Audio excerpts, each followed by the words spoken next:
Glória a Jesus Cristo, né? E a luta é grande, mas a gente sabe que Deus ele é maior, apesar de a gente saber disso tudo. A gente fica triste, chateado, mas Deus sempre está no controle de tudo. Ele sempre tem o seu propósito em tudo, né? E eu louvo a Deus por causa disso. A gente vê as coisas acontecer e às vezes pensa o porquê eu, mas Deus tem um motivo para tudo. Então vamos lá em João 16, verso 33.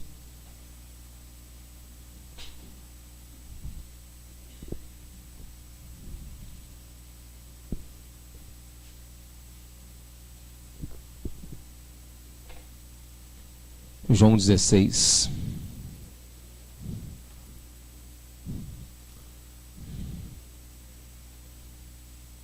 Vamos dar uma passeadinha na Bíblia.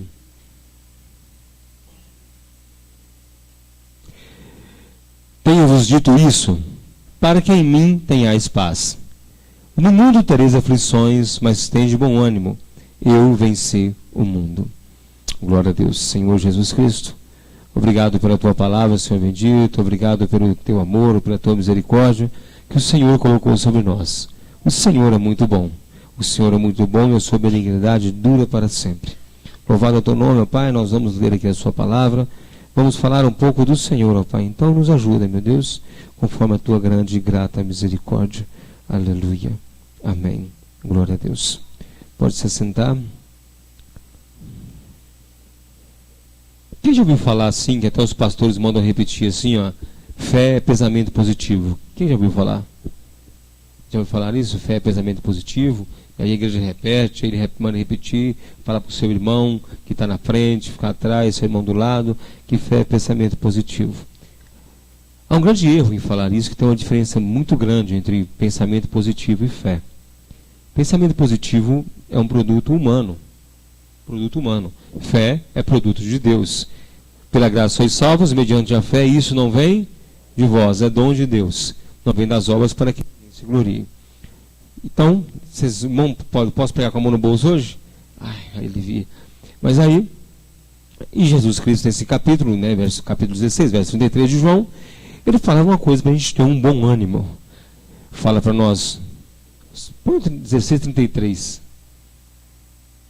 Só o 33 na tela para mim. Só o 33.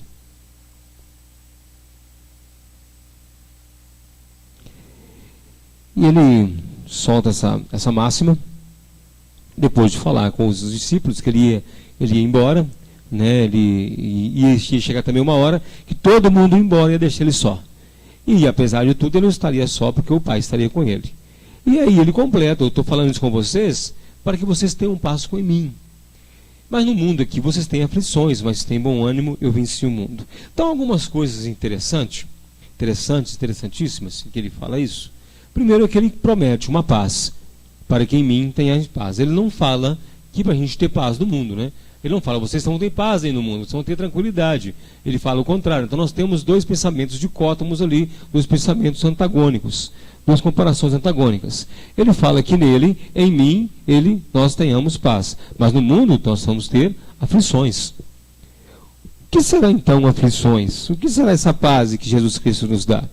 Apesar de ter se pregado para todo lado, ter se falado que quando você vem para o Evangelho, a sua vida é colocada em ordem de tal forma, em que nada mais fica fora do lugar, em que nada mais vai te incomodar, em que nada mais vai te trazer problema, e que você agora é um filho de Deus, e como filho de Deus, você tem direito a todas as heranças que foram prometidas para você, as não sei quantas, 365 não temas da Bíblia, a não sei quantas promessas que tem na Bíblia, são todas para você e cabíveis em sua vida. São todas, então, estritamente dirigidas para você que agora se tornou um cristão, se tornou um crente, um evangélico, agora você é membro da nata da sociedade, da nata dos céus, porque agora você manda em tudo, até em Deus agora você pode mandar, porque afinal você agora é a coisa mais preciosa para Deus. Isso que é ensinado por aí.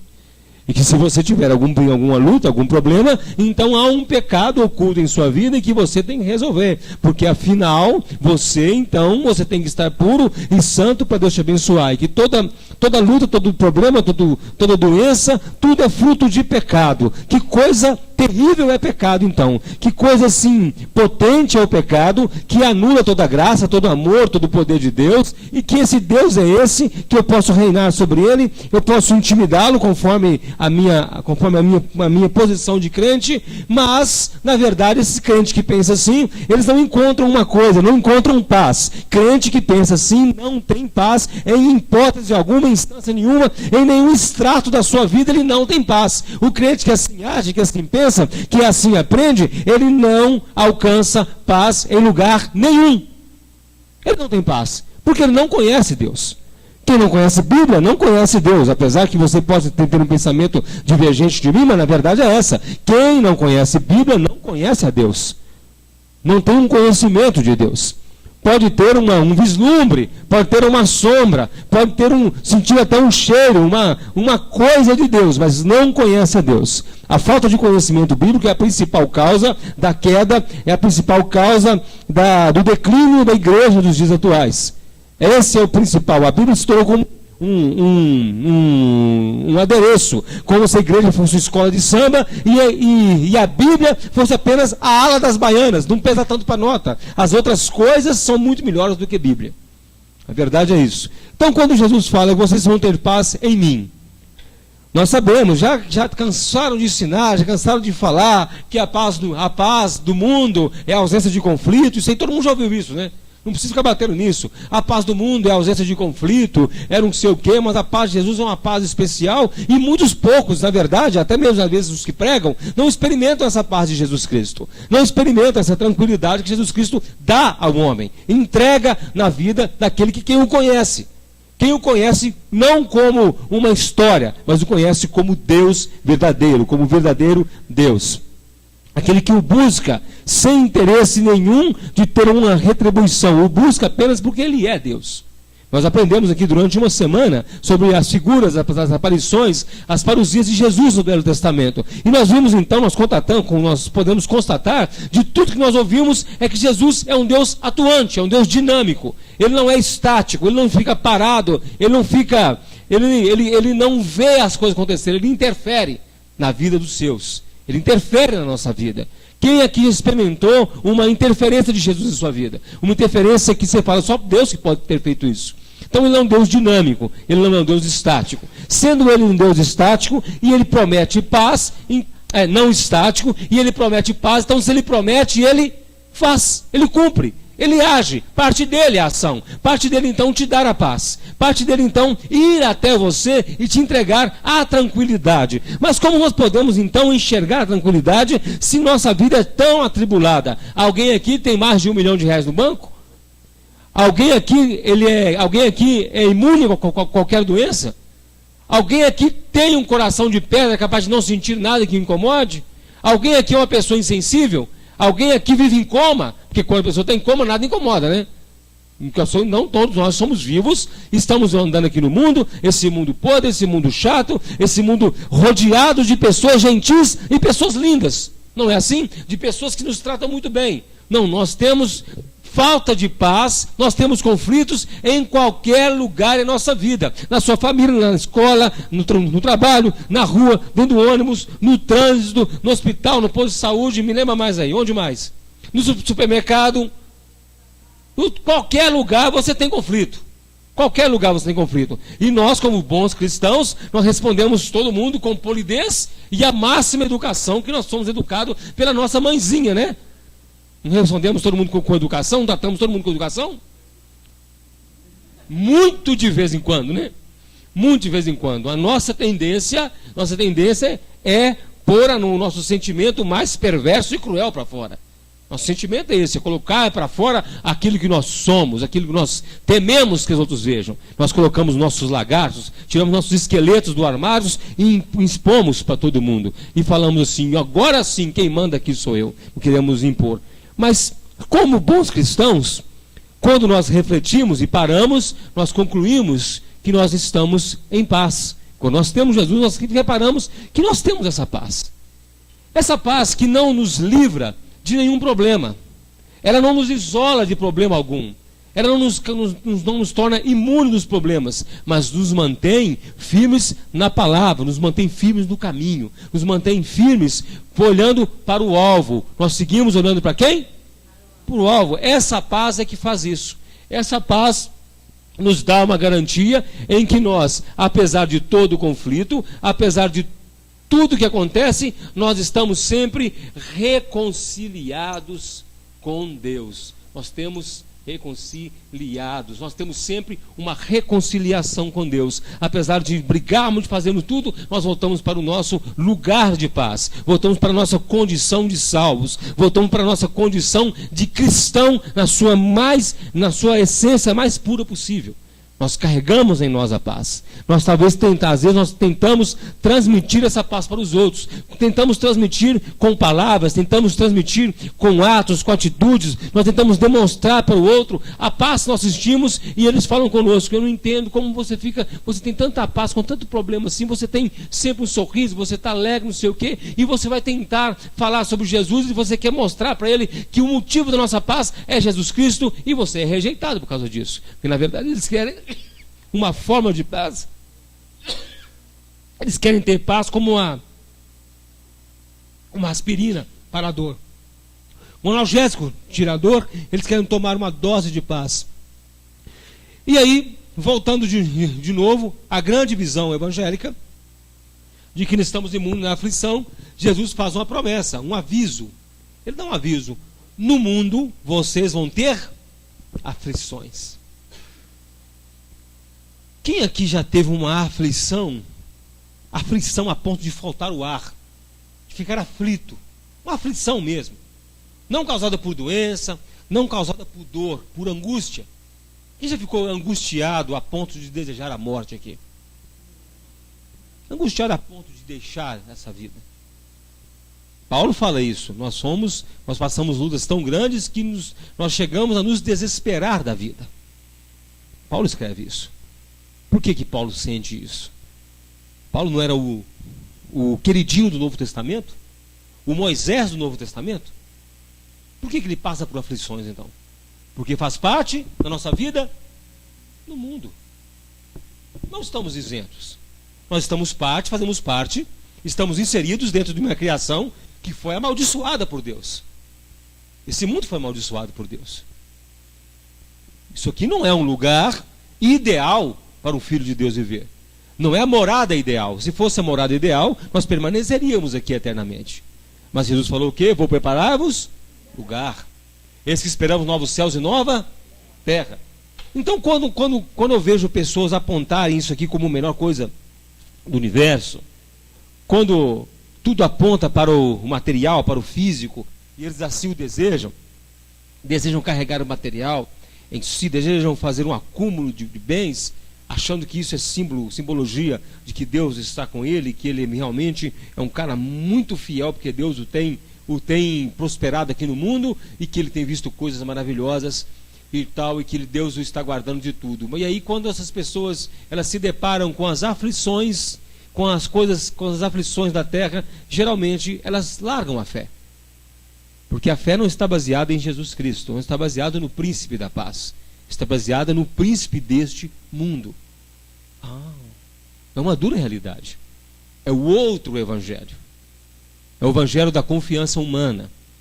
É o evangelho da confiança em coisas e não na confiança em Deus.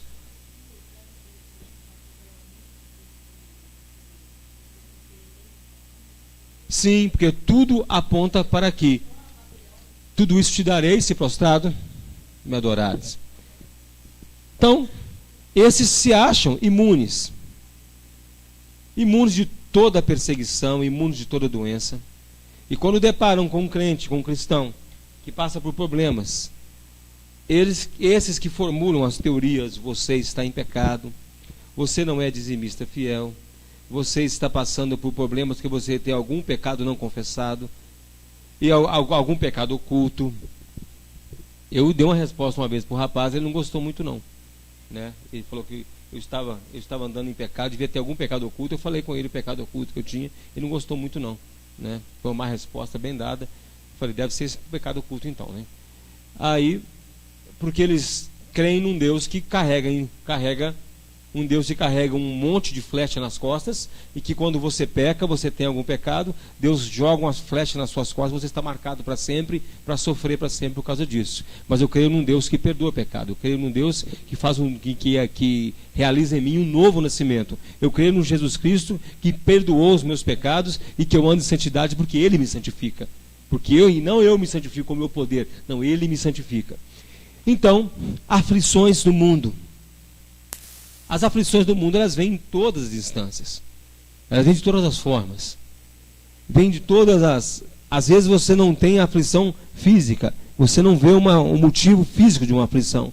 Você não vê uma pessoa passando por problema. Você não passa por um problema palpável. A sua aflição, às vezes, não é por causa de dinheiro. Por causa de falta de dinheiro. A sua aflição, às vezes, não é por falta de amor. A sua aflição, às vezes, não é por falta de um relacionamento. A sua aflição não é por causa da solidão. A sua aflição, ela vem porque você é pessoa, porque você é um homem criado por Deus, porque você é mulher.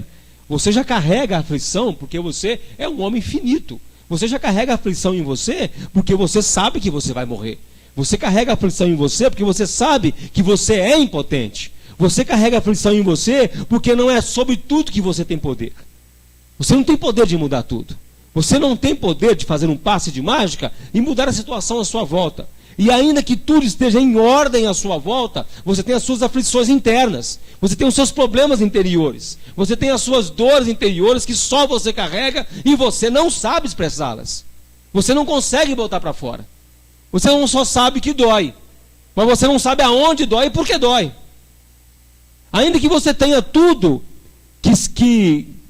tudo aquilo que causa aflição, nós fizemos aqui, se nós elencarmos uma lista das possíveis aflições humanas, todas externas, e você, com o seu poder financeiro, não sei o que, de conhecimento, tudo, você conseguisse sanear, isso é, resolver todos esses problemas, o seu problema interno você não resolveria. Você não resolve. Você não resolve. Ah, mas eu vou num psicólogo. Sim, pode ir no psicólogo. Você vai falar, ele vai te ouvir, falar, e você vai achar que resolveu, porque ele te ensinou a sublimar os seus problemas. Te ensinou a sufocar os problemas. Te ensinou a botar em outras gavetas. Apenas você trocou de gaveta as suas cuecas sujas, as suas roupas sujas, mas ainda estão sujas. Te ensinou a tirar de uma gaveta e botar numa gaveta mais esquecida. Não se importa com isso. Não, isso aí não tem problema para você. Você se preocupa demais com isso. E você vai continuar com seus problemas. Então nós vamos então agora comparar esses problemas internos com a paz de Cristo, a paz de Jesus. Todos nós aqui temos as mesmas gavetas de roupas sujas. Todos nós temos. Mas nós temos aquele que não manda colocar em outras gavetas. Apenas ele nos mostra a vida eterna, e nós contemplamos a vida eterna, e contemplamos os nossos problemas interiores, e aí nós começamos, aí nós sabemos e podemos comparar que a vida eterna é muito mais do que essa porcaria que eu carrego dentro de mim. Muito mais do que os problemas que eu tenho. Muito mais do que essas dores que eu carrego, a vida eterna é muito mais do que isso. Então a paz de Jesus não se resume a um sentimento. A paz de Cristo não se resume a um sentimento, a uma bonança interior. A paz de Jesus Cristo se resume na vida eterna. O que ele fala? Em João 10:10. Eu vim para que tenham vida e vida em abundância. Mas que vida em abundância é essa que nós teremos aqui nesse mundo, se aqui não tem lugar para abundância? Esse mundo não tem lugar para vida em abundância. Mesmo se Deus, se Jesus Cristo quisesse nos dar vida em abundância aqui, abundância de tudo, de paz, de tudo que você imaginar, tudo de bom que você imaginar. O mundo não tem espaço para isso. O mundo não tem espaço para você, cristão. O mundo te odeia. Ele tem raiva de você. E o que é então essa porcaria de mundo? Que raios é o mundo? O que é isso? Fecha para mim isso tudo. O que vem a ser esse tal de mundo? Por que eu vou ter aflição nisso aqui? Cadê o apagador?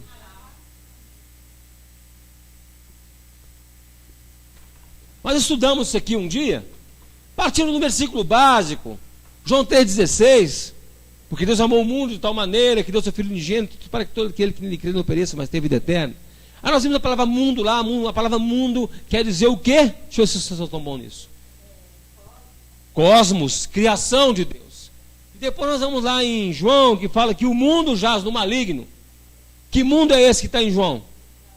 Kratos, domínio humano, força humana. O domínio que o homem exerce sobre as coisas.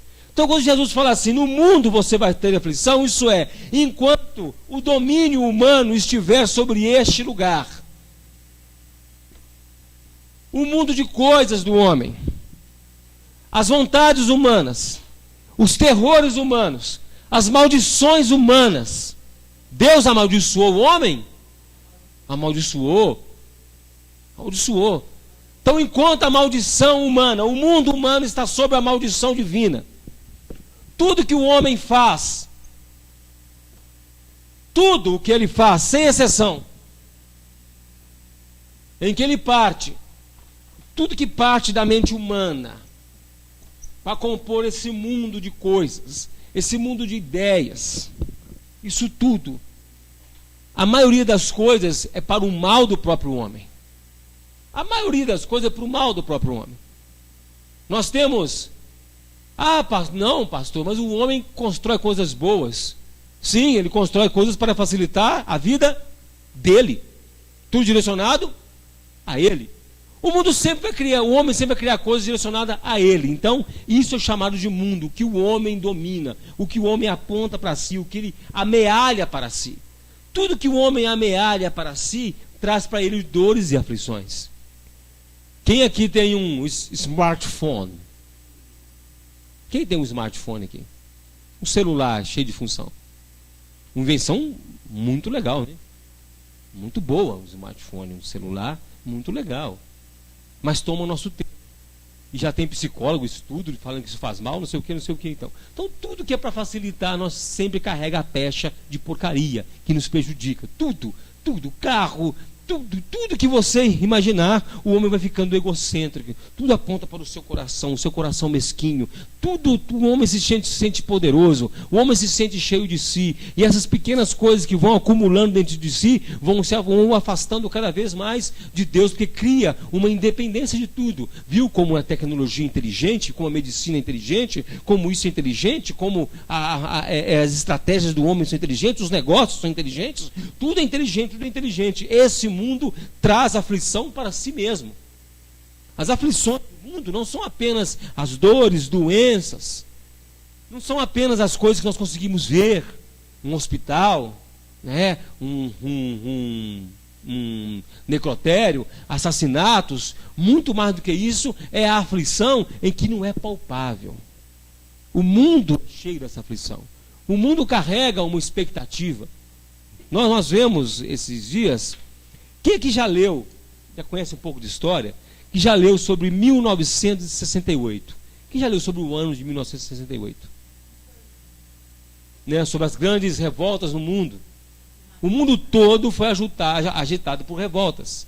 1929, o craque da Bolsa nos Estados Unidos, em que quebrou a Bolsa de Valores nos Estados Unidos ficou na miséria. Causou aflições. Alemanha, 1922, a quebradeira na Alemanha, aflição, porque não tinham nada. Isso se resume ao poder aquisitivo, ao poder de ter as coisas. Se o homem não tem, ele fica aflito. Se o homem não consegue suprir a necessidade básica de comer, ele fica aflito. Então Jesus está falando apenas, não é que eles falam assim, é perseguição do evangelho. As expressões que ele fala, volta para mim no texto, é perseguição do evangelho, é isso, é aquilo. Não, é muito mais do que isso. É a aflição inserida no homem, no contexto do mundo. A aflição que o próprio homem constrói para si. A Torre de Babel. Qual era a intenção da Torre de Babel? Qual? Subir até o céu, mas causou o quê? A aflição que dura até hoje. Em que as línguas, cada nação fala uma língua. Né? É a aflição. Então tudo que o homem quer fazer vai trazer aflição. Vamos voltar agora. Então, paz,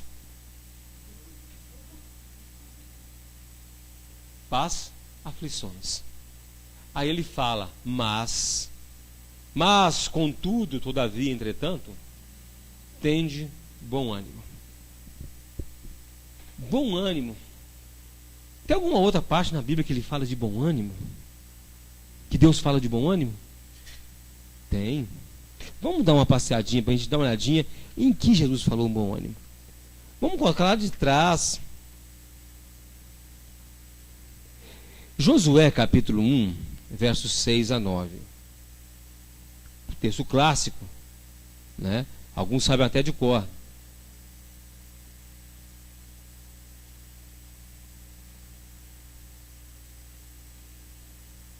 Esforça-te e tem bom ânimo, porque tu farás a este povo herdar a terra que jurei a seus pais lhe daria. Deixa eu abrir o texto completo aqui.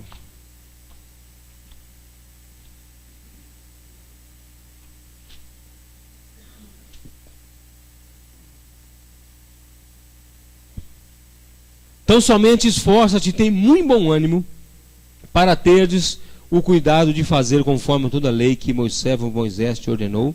Dela não te desvies nem para a direita nem para a esquerda, para que prudentemente te conduzas por onde quer que andares. Não se aparte da tua boca o livro desta lei, antes medita nela dia e noite, para que tenhas cuidado de fazer conforme tudo quanto nele está escrito, porque então farás prosperar o teu caminho e serás bem-sucedido.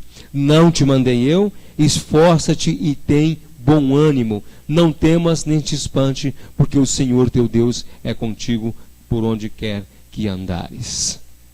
Reparou quantas vezes ele falou bom ânimo? E o final do verso 9, em que ele já completa, ele fala mais coisas. Esforça-te, tem bom ânimo, não temas, nem te espantes. Ele está falando aqui de sentimento de anjo, angelical. Ele está falando para quem isso aqui? Para o homem. Para o homem. Para o homem. Nós sabemos o que é esforçar. Sabemos. Sabemos o que é não temer, não é? E sabemos o que é não se espantar. E por que tem um tal de bom ânimo aqui de novo? O que é o bom ânimo? Não desanimar. Não desanimar é para não ter, para que tenha ânimo. Não desanime, tenha ânimo. Bom ânimo, então, ele é muitas vezes confundido com fé. Por isso é que os pastores falam, pensamento positivo é igual? Não. Eles falam isso, mas não é. Bom ânimo é ter a propensão, a disposição de, apesar de ver com os olhos tudo que está tudo revirado, o bom ânimo é o seguinte: não foi isso, e que não é isso, não quero saber disso, eu não quero basear aquilo que eu sinto nisso, eu não quero fazer disso a minha vida, eu não quero basear a minha vida nesses acontecimentos, porque Deus está comigo. Bom ânimo não é fé. Bom ânimo é você lutar contra a sua carne, lutar contra toda circunstância que coloca tudo contrário, coloca tudo para pensar o contrário, e você fala, não é assim, porque Deus ele é comigo e não me desanima. Bom ânimo, então, não é uma coisa palpável. Você não toma um chá de bom ânimo ou colher de bom ânimo. Quando ele fala, você vai se esforçar, José vai, porque é luta, porque ele tinha que pegar a espada, tinha que batalhar, tinha que quebrar o pau. Depois ele fala, tem bom ânimo, ponto e vírgula, esforça-te, tem bom ânimo. Seja contra você mesmo, seja contra a sua vontade, seja contra aquilo que você queira parar, desanimar, seja contra o que sua carne pede para fazer. Quando você está passando por luta, você não tem vontade de parar, desanimar, chutar o balde? Você sabe que Deus é com você. Você tem fé que você foi salvo, você é salvo, então você tem fé. Mas você, às vezes, você nem quer crer mais que você tem fé. Você acha que você nem tem fé mais. Não, Deus me abandonou. Quem já pensou aqui que Deus já te abandonou? Estou abandonado, me julgou para escanteio. Né? Me deu um chute nos quartos, eu caí lá no canto. Né? Porque a carne toda fala isso. Seu homem interior, como Paulo fala, sopra no seu ouvido a mulher de Jó que habita em você. A mulher de Jó que mora em você. Fala com você. Amaldiçoa esse Deus e morre. A carne fala com você. Não tem lógica você crer num Deus que não se mostra para você. Não tem lógica você crer num Deus que te prometeu paz e você está passando por esse perrengue terrível. Esse tem bom ânimo é a atitude de cristão de calar a carne e falar: não, Deus é comigo. Não é a fé. Não é a fé que faz isso. A fé opera uma coisa muito mais profunda em você. Isso aqui tudo é superficial. Bom ânimo é entre você, é o que você tem que fazer. É o que você tem que agir. É o que você tem que pensar. É uma pessoa chegar para você e falar: não, mas não preocupa não. Deus está olhando você, Deus está com você. Não está, não. Não, mas você não está entendendo. Não está, mas Deus é com você. O bom ânimo é realmente está. Porque já era para mim estar morto. Se eu não morrer ainda, é porque Ele está comigo. É uma fé sutil, uma fé sublime. Uma fé que então ele fala: esforça-te. Quando você estiver no meio da batalha, Josué, quando você vê os muros altos da cidade, não tem atitude não tem atitude daqueles que falaram assim: Deus nos trouxe para nos matar nesse deserto. E aí o povo o quê? Desanimou. Esse pessoal pega tão pesado. Eu lembrei agora o pessoal da Universal. Eu falei, eles pegam tão pesado nisso, que fala que isso é usar a fé. Isso não é usar a fé. Isso é ter bom ânimo. Não tem a ver com fé. Não tem a ver com a coisa sobrenatural. Tem a ver com você, a sua parte da coisa. O seu agir em você mesmo. Então quando você estiver lá, Josué, que o pau estiver quebrando, você esforça até a última, até onde dá para você fazer. E tem bom ânimo. Não desanima não. E você não tenha medo e nem espanta o que você está vendo. Não temos e nem espantes, porque o Senhor teu Deus é. Então a fórmula do bom ânimo é baseado na fé. Por que ele sabe que o Senhor teu Deus é contigo? Por que ele tem essa convicção? Aí essa convicção é fé. Deus é comigo. Ele é comigo. Você vê isso sutilmente em alguns textos da Bíblia, quando fala, por exemplo, em Provérbios: o Senhor confirma os passos do homem bom. O que? Ele está agindo porque Ele é. A pessoa às vezes fala assim: não, Deus tem que me confirmar para fazer as coisas. Isso não tem bom ânimo. Bom ânimo é a ação. É agir, é o viver. O fato de você viver, você tem bom ânimo. O fato de você ser crente e confiar em Deus, já tem bom ânimo. Quantas pessoas, só de você conversar com Ele, te dá vontade de ir para a cama dormir? Porque ele te coloca assim, não dá vontade de sair de casa, de tanta lamúria da vida. E você olha assim, a pessoa tem tudo para dar certo. E a pessoa não quer. Aí vem Jesus e fala com Josué: vai lá, cara. Já espantou, já teve medo, já espantou. Mas o que isso tem a ver? O que isso tem a ver com a gente? O que isso tem a ver com nós? Lembra quando Jesus vai lá no barco? Vamos ver aqui o texto.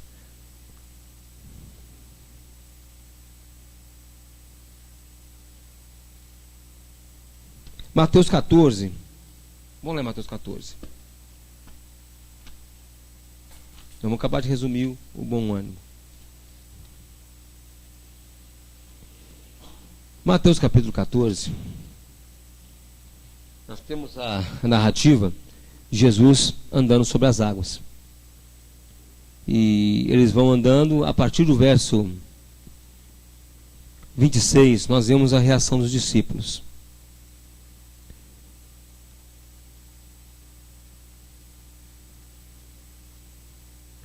Vamos ler a partir de 4.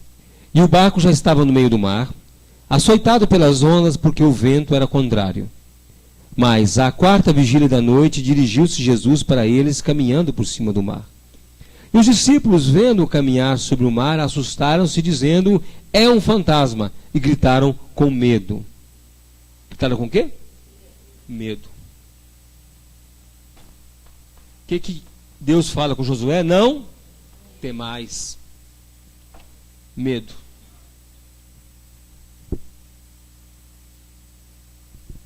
Começaram a gritar com medo de fantasma. Cansaram de andar com Jesus, cansaram de ver milagre. Aí vê alguém sobre as águas, é um fantasma. Toda mitologia, toda crença humana Toda civilização humana tem a cultura dos fantasmas. Toda civilização tem a cultura dos fantasmas, dos espíritos maus. Então, fantasma, espírito mau, então eles viram pensando se é um fantasma que está vindo contra nós.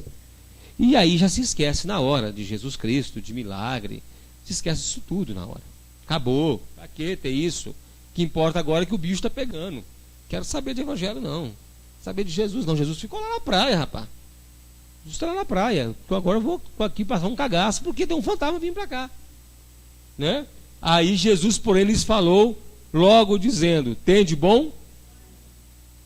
Sou eu, não temais. Então o que está falando? Para de ter medo. Para de temer tudo. Eu sou com vocês. Tem bom ânimo. Não vê só coisa má. Não vê só maldade do que eu tenho para você. Não pensa que eu, o Senhor, eu deixei vocês aqui nesse barco para vir um mar e matar vocês, e jogar vocês aí para depois vir recolher os corpos na praia, todo comido de peixe, não. Tem bom ânimo, pensa que eu cuido de vocês, lembra que eu cuido de vocês. Então para de ter medo. Então ter bom ânimo é ter a consciência que Deus é o nosso Deus. Ter bom ânimo é saber que você anda com Deus. Isso não é fé. A fé é muito mais profunda que isso. Isso é saber, é ter consciência na sua parte mental, no seu raciocínio, trazer a lógica das coisas para você. Apesar de tudo ter errado, de ter paz, é muito bonito o discurso de falar, mas quando você aplicar isso em você, é difícil. Quando aplica no mundo das aflições, eu deixo de usar paz. É difícil.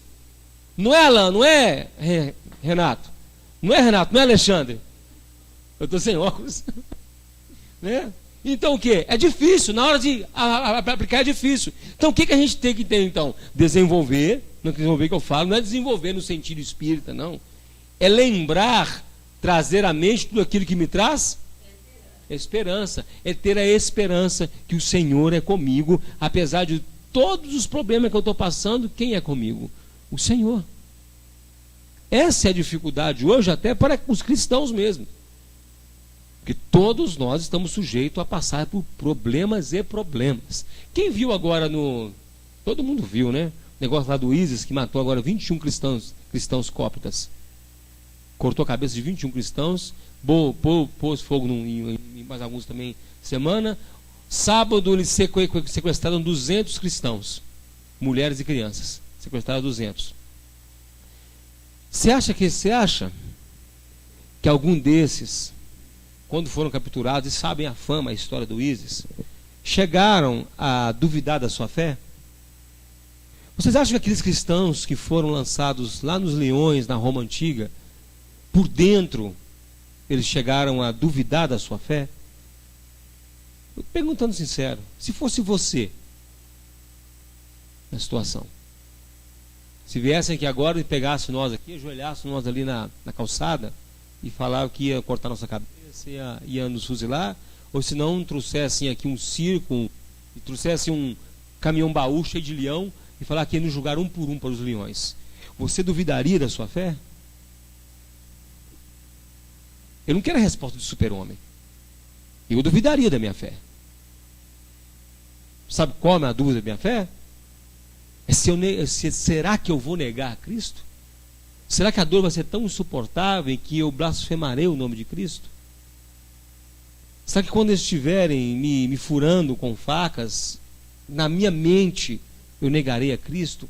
Com a minha parte ativa, que é meu mundo de pensamentos, o meu mundo ativo, o meu mundo afetivo, que eu vou lembrar que eu não mais conviverei com os meus pares, não mais conviverei com a minha família, com a esposa, com filhos, com a mãe. Lá dentro, no meu pensamento mais imediato, será que eu pensaria assim: para que eu fui me envolver com Jesus? Eu te pergunto se você pensaria assim. Eu acho que eu pensaria, por alguns lapsos de segundo, eu pensaria assim: por que eu fui me envolver com Cristo? Porque a mente te engana. A sua mente não é convertida. A sua mente não se converteu. Se a sua mente tivesse se convertido, se o seu cérebro tivesse se convertido, se a sua máquina de pensar tivesse se convertido, você não pensaria pecado. Você não sonharia pecado. Você não teria uma vida ativa de pensamentos que, se fosse visitado pelo juízo de Deus diariamente, já te garantiria um passaporte para o inferno. A sua mente não se converteu. Você pensa muita bobagem. Quando Jesus fala, tem bom ânimo, isso é, apesar de você ser o que você é, que eu conheço os seus pensamentos. Não se assuste, não te espantes, não tenhas medo. Eu tenho paz para você. A minha paz está sobre você, muito mais profundo do que você acha. Então deixe você ter um bom ânimo. Ânimo vem da palavra, vem do verbo animar. E o que é animar? Mexer, movimentar, dar vida. Animar é dar vida.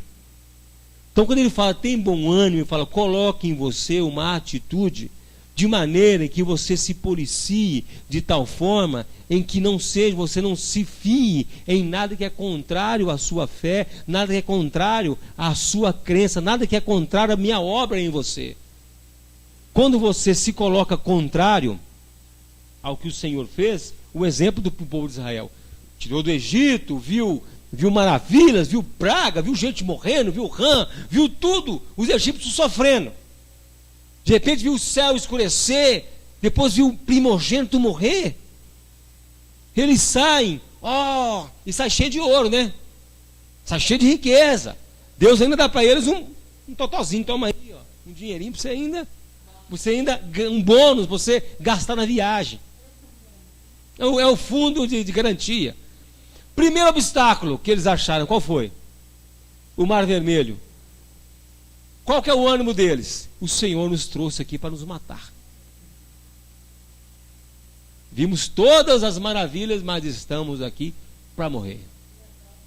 E a Faraó. E tinha nuvem e tinha coluna de fogo. Aí passou o Mar Vermelho. O mar abriu, foi espalhado de um lado do outro. Que maravilha! Deus é maravilhoso. Barriga roncou. Necessidade imediata. Quero carne. Estou com fome. Mas nos mataram aqui. Toma maná. Olha que coisa gostosa que Deus mandou. Mas chega de maná. Eu quero carne. Agora eu quero carne. Eu quero tudo. Tudo que é meu, eu tomo posse. Deus manda codornizes e fala: vocês vão comer carne até sair pelo nariz. Isso é para vocês calar a boca. E por aí vai, por aí vai, por aí vai, por aí vai, por aí vai. E eles não tinham o Espírito Santo em deles. Não tinha. Não tinha o Espírito Santo agindo neles. Até que chega a época da igreja. Aí nós vemos todo mundo. Toda a história da igreja nós sabemos. Mas aí nós temos uma coisa diferente. Agora temos quem em nós? O Espírito Santo. Mas mesmo assim a nossa mente briga contra quem? Contra o Espírito. Paulo escreve isso maravilhosamente, lindamente. O bem que eu quero fazer, isso eu não faço. Porque o homem que habita em mim, o homem interior, quer fazer o mal. Mas com a lei do pecado que habita os meus membros, eu quero pecar. Mas lá dentro, a lei, o meu coração, tudo ele quer o quê? Quer obedecer a Deus. Mas aí eu vou com essa coisa mental, essa luta, essa briga. Você fala assim, não, inclusive. Se você tivesse seguido a sua cabeça, desde que você converteu, conheceu mesmo o Evangelho, se você tivesse seguido a sua cabeça, se você tivesse seguido os seus pensamentos, eu te pergunto, você permaneceria na presença de Deus? Então eu te pergunto, é mérito seu? Quem é que age para você permanecer na presença de Deus? O próprio Deus. O próprio Deus. Porque você não tem bom ânimo. O seu ânimo é mau. Porque você faz parte de uma carne má, em que habita o quê? A maldade. Esse tem bom ânimo é muito mais agora profundo, tomou agora uma característica muito mais profunda do que apenas um sentimentozinho, uma confiançazinha, um pensamentozinho positivo. Não, esse bom ânimo é uma questão de vida ou morte para nós cristãos. De ter o quê? A confiança de que apesar de mim, eu mantendo em mim então, sempre a confiança, a fé, tudo em mim, de que o Senhor quer o melhor para mim. Quando então Jesus fala, deixe-vos a paz, a minha paz vos dou, ele fala então, porque você vai passar por um período, desde que você nasce até você morrer, em que essa palavra não vai fazer sentido nenhum para você. Porque você vai sentir dor na carne, dor na alma, dor no espírito, as pessoas vão te ferir, vão te perseguir, o mundo te odeia, toda a organização mundial te odeia. Ou você acha que tem algum programa social especial para a igreja? Ou você acha que a ONU tem um programa especial para os cristãos? Não tem programa para muçulmano, para cristão não. Para muçulmano eles têm. Guilhotina. Não tem. Porque o mundo, a organização mundial, o modo de organizar a sociedade do mundo, ele tem como cristão como alguma coisa indesejável. Não, pastor, não. Se você acompanhar alguns discursos de deputados e senadores nossos aqui no Brasil, eles metem o pau na igreja. Fala que cristão é retrógrado, que se não fosse cristãos, já estaria liberado aborto, já estaria liberado o sexo explícito no meio da rua, o que se droga é maconha, mas a bancada do evangélica, os católicos, são retrógrados. Então, o mundo te ama, meu amigo. Você é uma pedra no sapato para qualquer projeto, de qualquer país, em qualquer instância, em qualquer governo e em qualquer tempo. Toda a Revolução Russa odiou os cristãos. O mundo nos odeia. Não, mas tem um país em que os cristãos são lá homenageados, os Estados Unidos da América, onde os cristãos são odiados de tal forma que são contaminados para que eles sejam anulados, toda a sua fé e sua crença, e na verdade os cristãos lá têm uma crença que não tem nada a ver com o cristianismo, só carrega o nome de cristianismo. São ateus. Eu nunca me entendo cristãos ateus. Então esse bom ânimo é saber que o mundo me odeia, mas eu tenho paz em Cristo, é a consciência de que tem paz em Cristo. A consciência ativa, a parte ativa da sua cabeça. Ter um bom ânimo, partir de mim, então, que eu tenho que produzir em mim pensamentos de paz. Pensamentos que eu tenho sim, o Senhor é comigo. Eu tenho que falar, o Senhor é comigo. Eu tenho que lembrar que o Senhor é comigo. Eu tenho que pensar assim, não, apesar de tudo, o Senhor é comigo. Ou você acha que Deus vai ter que mandar um anjo toda hora, meter a espada no chão, abrir um buraco no chão, vir com a espada de fogo, trovão, o mundo escurecer, cai um facho de luz sobre você e falar assim, eu sou contigo, varão! E acaba tudo. É com você isso. Você acha que o Espírito Santo fala com você toda hora? Que Deus é com você? Você tem que fazer parte da sua cultura, parte da sua vida de pensamento. Já tem que estar intrínseco em você, para ninguém precisar falar com você. Aquilo que me dá esperança. Para trazer memória, trazer, buscar, esforçar, trazer, botar na minha cabeça. Talvez você nunca passou por um momento desesperador a ponto de você esquecer de Deus. Esquece? Que é isso? Cristãos esquecem de Deus. Cristãos esquecem. Nem lembram de Deus. Não estou falando na hora não estou falando na hora de cometer pecado, não. É na hora de sofrimento. A gente costuma falar, nós oramos quando estamos sofrendo. A maioria não ora quando está sofrendo. A maioria de nós não ora quando está sofrendo. A oração entra lá em 5º lugar. 8º lugar. Mas, mesmo assim, ele tem paciência conosco. Já pensou se Deus cobrasse de nós toda vez que nós largamos para lá?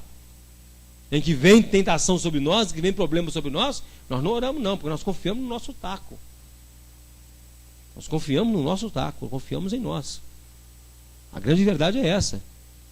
Nós achamos que nós podemos, que nós temos força, que nós somos aqueles queridinhos de Deus e que eu não preciso nem mais falar com Ele mais. E depois a gente vem, e quando a gente fala, igual eu estou abordando esse assunto, você pensa lá dentro de você, poxa, é assim mesmo. É assim mesmo. Você quer ver quando você lembra de Deus mesmo? É quando uma pessoa conta para você um problema e você ora por ela. A pessoa te procura. Aí você fala, nós vamos orar.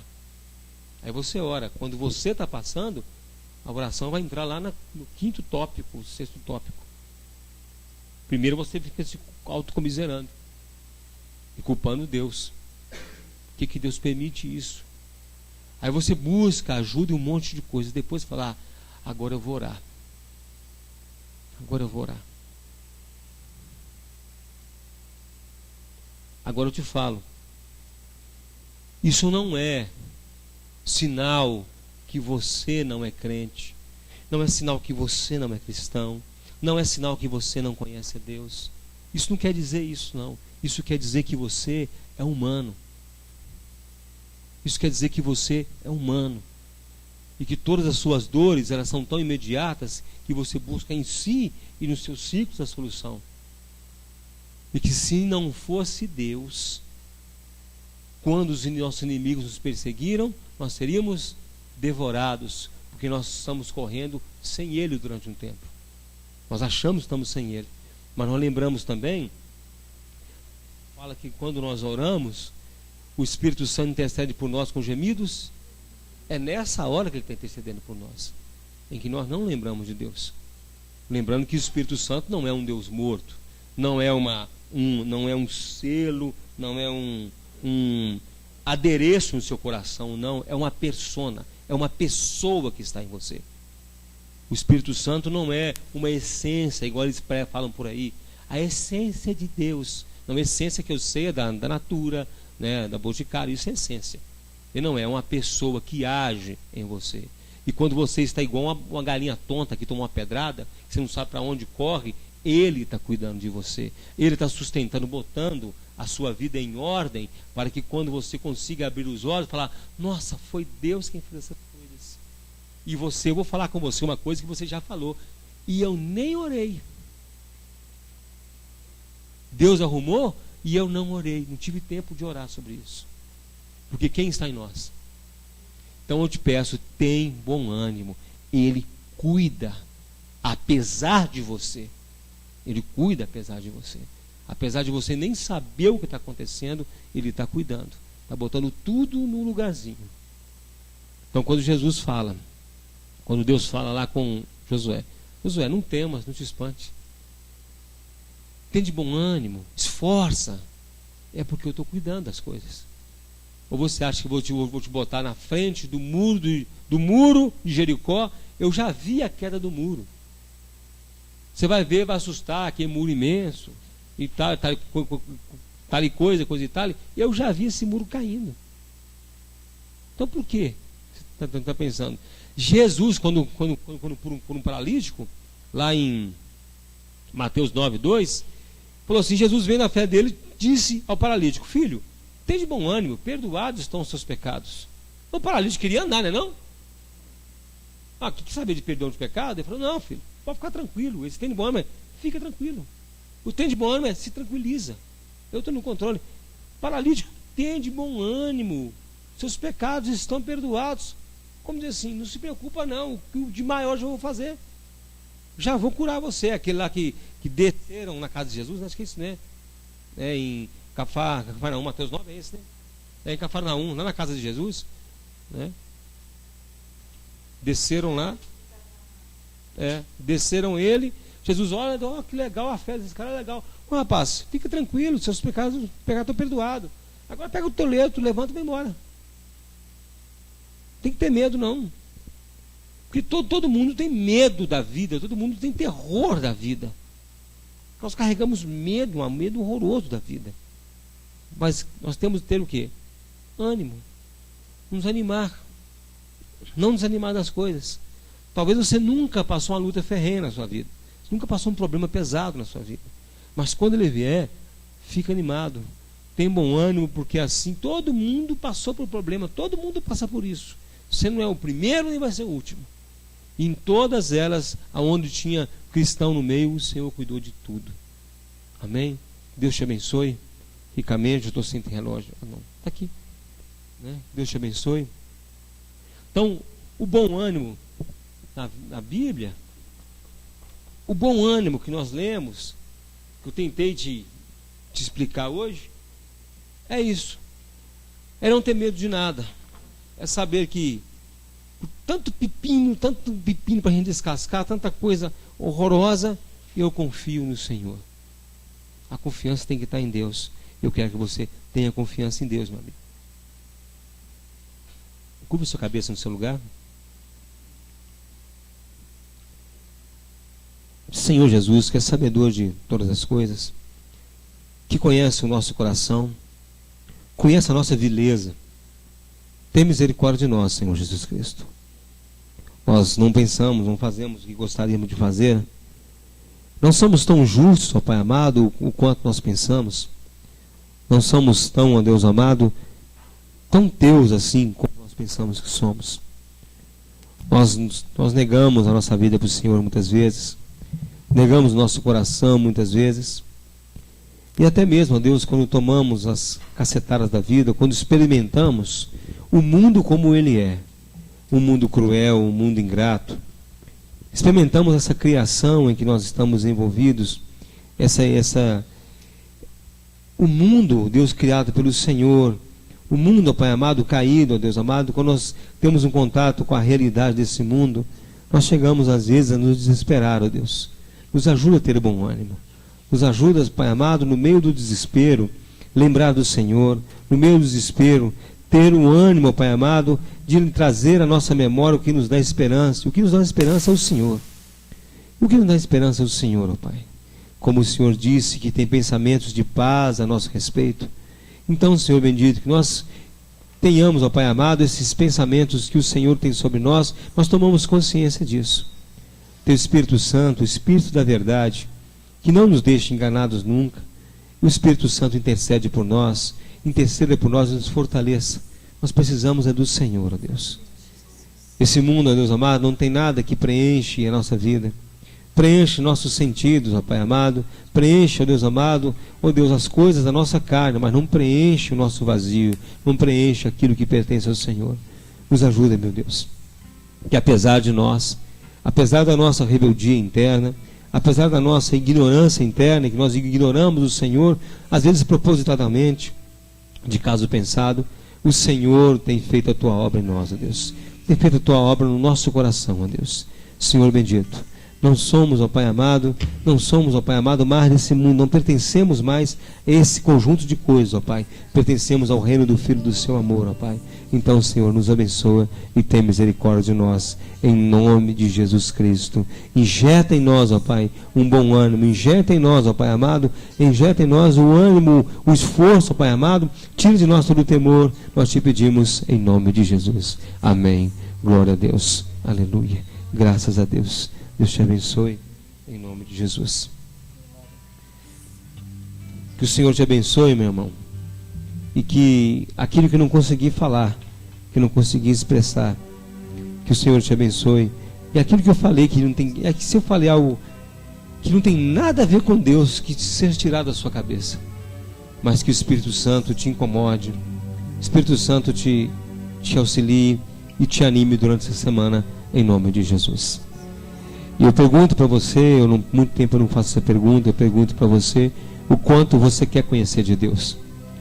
O quanto você pretende conhecer de Deus, sabendo que quanto mais você conhece do Senhor, quanto mais você se aprofunda nos conhecimentos de Deus, mais as suas certezas que você carrega em você, essas certezas vão ter que cair, vão ter que ser substituídas pelas coisas do Senhor. Toda a tua sabedoria que você achava sobre a inerrância dos fatos, sobre todos os fatos da sua vida, serão recolocados em ordem pelo conhecimento de Deus. Então eu te desafio a conhecer a Deus e prosseguir em conhecer o Senhor. Que Deus te abençoe em nome de Jesus. Amém. Glória a Deus. Você pode dar um suspiro, irmão? Glória a Deus. Aleluia. Aleluia. Graças a Deus. Aleluia, irmãos. Você que vai trazer sua oferta à frente, você tem toda a liberdade de vir à frente. Nós vamos, os irmãos estão tocando a música. Você tem liberdade de vir à frente e trazer sua oferta em nome de Jesus Cristo. Amém.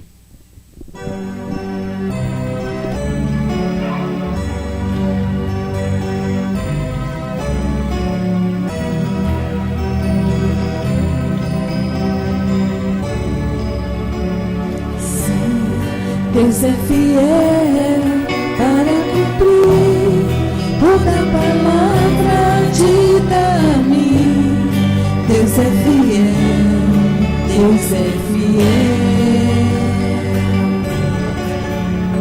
Sim, Deus é fiel para cumprir toda promessa feita a mim. Deus é fiel, Deus é fiel. Glória a Deus. Eu não morrerei enquanto o Senhor não cumprir em mim. Senhor Jesus Cristo, não é com forma de barganha ou troca, Deus, que trazemos nossa oferta à frente, Deus. Não queremos barganhar contigo, Senhor bendito, porque o Senhor é dono de tudo, ó Pai, até da nossa vida. Mas nós, ó Pai amado, nós trazemos uma oferta à frente, ó Pai amado, em reconhecimento, ó Pai amado, do Teu poderio sobre a nossa vida, Deus.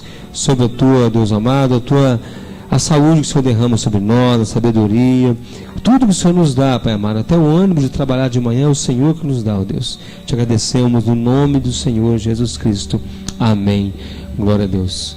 Deixa eu passar alguns recados. Viu o irmão Jairo chegando aqui, saindo? O irmão do irmão Jairo está passando um problema de saúde muito sério, né? Quem está cuidando dele é o irmão Jairo. Então eu queria que você estivesse intercedendo pelo irmão dele. Ele fez uma série de exames agora e está com os problemas sérios de saúde, deve começar o tratamento. E é um tratamento muito longo, então intercedam por ele. O irmão Jairo está muito abalado, porque são só eles dois de irmãos. E, no dia que minha mãe passou mal, eu encontrei com ele lá no UPA. Ele estava com o irmão dele lá e já estava muito triste. Agora ele ficou mais triste com o resultado dos exames agora. Então estejam intercedendo por irmão do irmão Jairo. Nelly não veio hoje, que ela está muito cansada. As dores melhoraram muito, a tosse melhorou muito, né? Não está tossindo. Terça-feira ela tem um exame, uma biópsia da medula. Estejam intercedendo por ela. Vai internar amanhã para fazer a biópsia da medula. Estejam intercedendo por ela e por cada um dessa igreja. Estejam orando no nome de Jesus Cristo. Como corpo de Cristo, eu peço oração por cada um de vocês. Estejam sempre intercedendo um pelos outros em nome de Jesus Cristo. Amém? Glória a Deus. É isso. Semana Santa, nós vamos fazer a quarta conferência cristã, né? Quarta conferência cristã. O tema vai ser a pessoa de Jesus no tabernáculo. Nós vamos estudar os 3 dias, sexta, sábado e domingo da Semana Santa. Você é nosso convidado. Nós vamos fazer um apanhado geral da pessoa de Jesus Cristo, para desmistificar muita coisa, para colocar muita coisa, muitos pingos nos is, e para falar que o Senhor Jesus, Ele é Senhor desde antes da aliança mosaica, da aliança adâmica, porque Ele é o próprio Deus. Então, que Deus te abençoe, você é nosso convidado, em nome de Jesus Cristo. Domingo que vem, Santa Ceia, eu te convido para estar conosco. Está conosco aqui, agradeço você, visitante, que esteve aqui essa noite. Que Deus abençoe vocês. E vamos encerrar em nome de Jesus. Queria convidar o irmão Ayrton para estar encerrando em nome de Jesus. Amém? Glória a Deus. Aquela é minha prima, Sara, que está ali, ó. Ela veio visitar a primeira vez hoje. Minha prima, irmã do Luigi. Amém? Está nos visitando aqui essa noite, está morando aqui em BH agora também. Seja bem-vinda em nome de Jesus. Amém. Qual o nome do irmão? Valdete, Carlos, Deus te abençoe em nome de Jesus. É mãe do Stanley? E aí perguntar, será é mãe do Stanley? Ué, mesmo? Seja bem-vindo em nome de Jesus. Amém. Irmão Ayrton. Paz do Senhor, irmãos. Senhor nosso Deus, nós te agradecemos, Pai, por esse momento que estivemos aqui cultuando o Senhor, juntamente com a tua igreja, Pai. Muito obrigado, meu Deus, porque o Senhor falou conosco, o Senhor nos tem ensinado na tua palavra, o Senhor nos tem direcionado, Pai, a cada dia, a cada momento das nossas vidas. O Senhor tem sido conosco, Pai, e nós agradecemos o Senhor. E te pedimos, meu Deus, que nessa semana, se você conosco, Pai, nos direciona e nos orienta, Pai, em nome de Jesus Cristo, e que tudo seja feito para a honra e glória do teu santo nome, em nome de Jesus.